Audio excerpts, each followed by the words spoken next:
et non pas les secrets qu'on va aller chercher dans tous les sens avec le savant fou. Éclair de givre et mouton, voilà un board qu'on aime bien. Métamorphose notamment sur l'adversaire mystérieux avant de le tuer, ça fait plutôt plaisir. Notre adversaire n'est pas bordoré donc il va jouer paladin secret. Mais qui fait des tels, voilà. Peut-être un petit bip bip, mini robot blindé. C'est ça, mini robot blindé. Du coup on va le ping avant de poser le savant fou. En mode on veut te trade. Torreson qui arrive, qui sera sympa pour le tour 6. Voilà. Si on peut poser le savant fou, il sera mort tout de suite. Alors, hop, on peut poser le savant fou pour le trade next turn. Et ça, c'est cool. Et le petit token, voilà, le coup de face. On va pouvoir poser le savant fou. On espère qu'il n'y a pas régiment de bataille derrière. Ça sera un petit peu relou. Barrière de glace qui sera sympathique également. Du coup, on sait qu'on va avoir ou un bloc de glace ou un duplicate. Ok. Ok, ok, ok. Bon. Ok.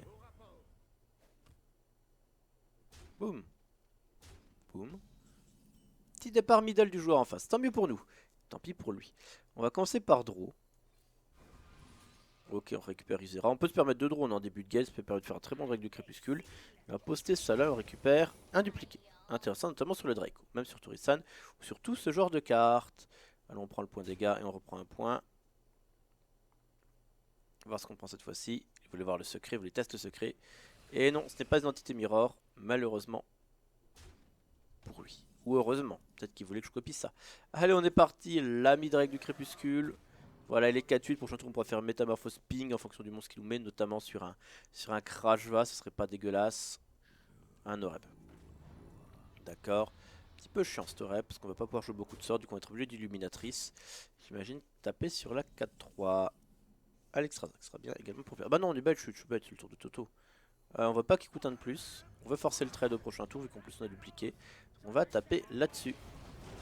Oh, mage de Santalnos, consécration à 3 peut faire un peu de mal. Ah ouais, consécration à 3 fait du mal parce qu'il traite tout. 1 et 2, ça il resterait au rep. Pro, on a baissé le coût de pas mal de cartes. Voilà, l'adversaire mystérieux. Donc bien pas d'un secret. On va voir comment ça joue. Voilà, du coup je récupère de Torisan. Yeah baby. Face. Et face. Ok. Donc là ça devient un petit peu tendu. C'est maintenant qu'il faut commencer à réfléchir. On peut déjà essayer de taper là-dessus. Ça ne marchera pas. Mais c'est pas mal. Si on tapait là-dessus. De toute façon, il va falloir limiter un maximum le nombre de cartes. 1, 4, 6. À voir, à voir. Voilà, on espère clairement que ça tombe sur la 6-6. Dans un monde parfait, ça tombe sur la 6-6, là-dessus. Ah, le monde est donc parfait, je l'ai toujours su. Allez, la rédemption. Et la 2 en plus, bien. Donc là, on peut mouton ça. Ben... Sachant qu'il y a le truc qui m'éclate plus de à tout le monde. Et repentir en jeu. Sachant, sachant. Dans tout cas, il n'y a qu'une consécration dans le jeu, c'est ma version que je pense. On peut faire ça, peut-être. Ah, plus, on est obligé de tuer ça. Barrière, je prends 2, 4, 6, 8 pour 8, enfin je vais prendre 6. Le problème c'est qu'après il faut tout tuer, du coup en fait autant le faire maintenant plutôt qu'après. Faire à 2, comme ça je prends que 6 à ce tour. Voilà, le truc qui met un point de dégâts, tout le monde qui proc.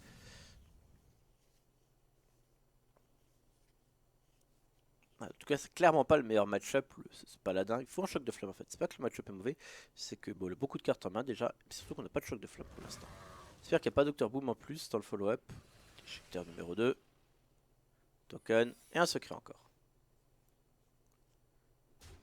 Et un petit token en plus, ça marche. Plus ou moins bien, mais ça marche.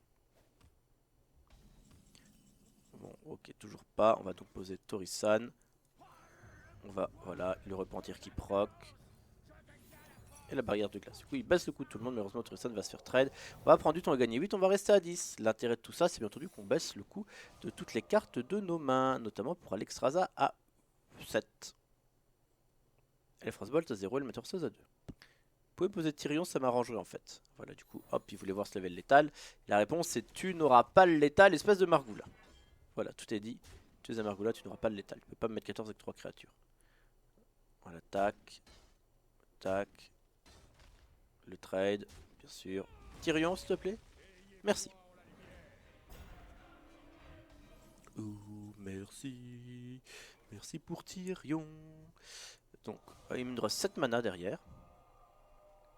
J'ai oublié de faire ça, hein, sans surprise. On peut faire ça, c'est gratuit. Bon. Le deuxième rangé, ça marche. C'est vrai que j'avais zappé le... Oh non, pas là-dessus. Sur les rangs, je pouvais tout faire choc de flamme, plus là-dessus. Relou boy. Relou boy. Nanana, relou boy. Comment ça mouraille, pardon. Je suis quasiment mort avec Straza 15, 4, 6, 8, 9. Je prendrai 6. Non, pourquoi le venger Lulu là-dessus? Je suis déçu, je suis déçu, je suis déçu. Haha, c'est dur cette histoire. Bah, Pinkson, espérons qu'il ne joue pas de hibou. Dans ces versions, normalement, il n'y a pas la place pour mettre un hibou. Pour que je puisse faire choc de flamme prochain tour. Voilà, c'est dit. Après un petit trade. Ah bah, il joue à hibou. Et bah, j'ai perdu. Il y a la consécration à la Béné des Rois. Dommage, le mono hibou du jeu. Ah, il la championne en argent et c'est perdu. Bon, une défaite. Tant pis, tant pis, tant pis. Alors. Tant pis. C'est triste. C'est triste, c'est triste, c'est triste. On va relancer. C'est pas grave, ça arrive, c'est paladin. On a le choc de flamme un peu tard, l'adversaire mystérieux. Et tout, et tout. Donc,